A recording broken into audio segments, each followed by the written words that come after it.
So wanted to show you that here as we continue to cover your local headlines, important discussions, one of them being World Heart Day, as that day is approaching, coming up this Sunday, and we are focusing on heart health and actually a lesser known risk factor that could be affecting millions of Americans without them even knowing it. Sounds scary to me. Today we are joined by Dr.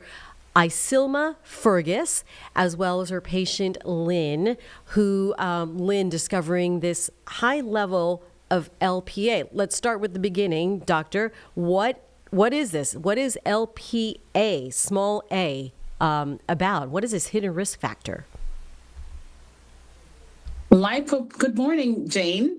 I'm happy to be here as a consultant with Novartis, paid consultant, as we share awareness. As you correctly stated, World Heart Day is coming up, so it's important to learn about how can you manage it and what are the risk factors. Lipoprotein A is a lesser known risk factor. It contains fat and protein and circulates in the blood, carrying fat and cholesterol. If it's elevated, it can cause blockages, which can lead to heart disease and stroke. So it's a lesser known risk factor, but nonetheless, it's real.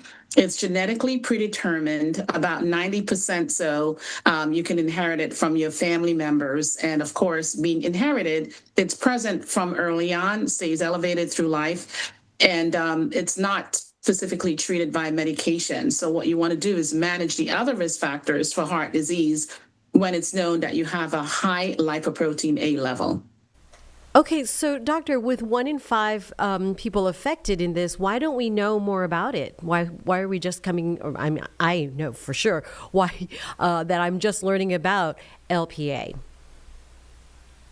Right. Well, as time goes on and we continue to do work in clinical trials, we find out more about additional risk factors which are important. And lipoprotein A in several recent clinical trials has been discovered to be an independent risk factor for heart disease. It's one that is not typically lowered because it's genetically predisposed. But we do know that having this elevated number, one wants to be more judicious in mitigating the other risk factors that one would deal with as it relates to heart disease.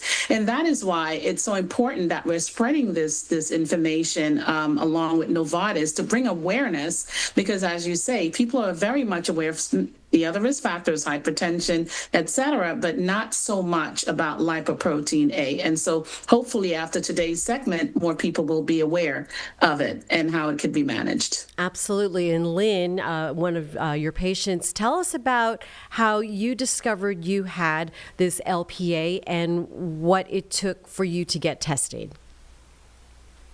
Thank you, Jane. My journey with LPA started last March. I woke up one morning and I had tightness in my chest, some trouble breathing, and tried to discount it. And luckily, I listened to my family members who encouraged me to go to the ER. I did not have I don't have high cholesterol or high blood pressure or any of the traditional factors. So I was very lucky that day to have a cardiologist on duty who was familiar with LPA and had a lot of younger patients. To my amazement, my levels were very high. And it was the first I had ever heard of it as well. I did not know that it was hereditary.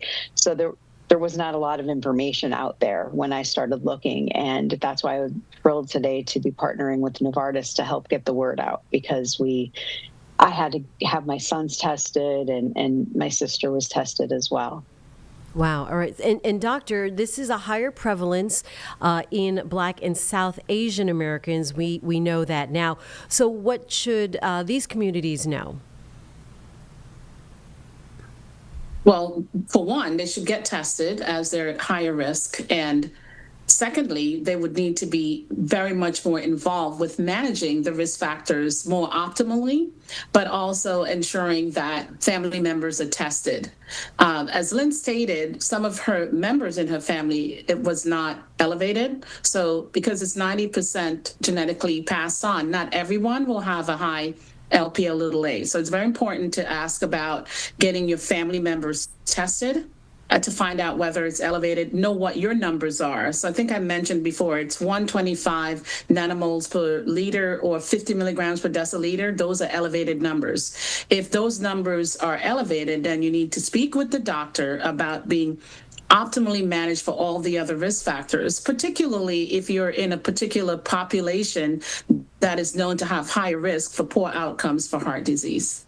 All right. And then once you do know your numbers and that you are in that area that it could affect you, besides getting your family members, how do you manage and or treat this condition? So lipoprotein A is not typically lowered by a medication.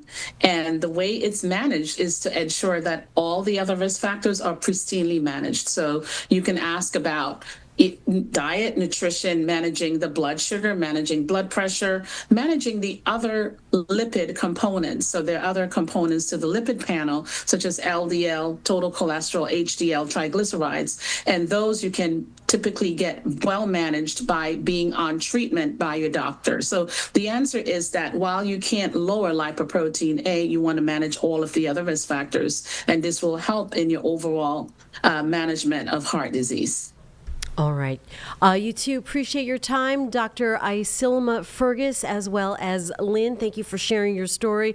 We appreciate the knowledge and the discussion coming up on World Heart Day. Need to watch out for that heart health.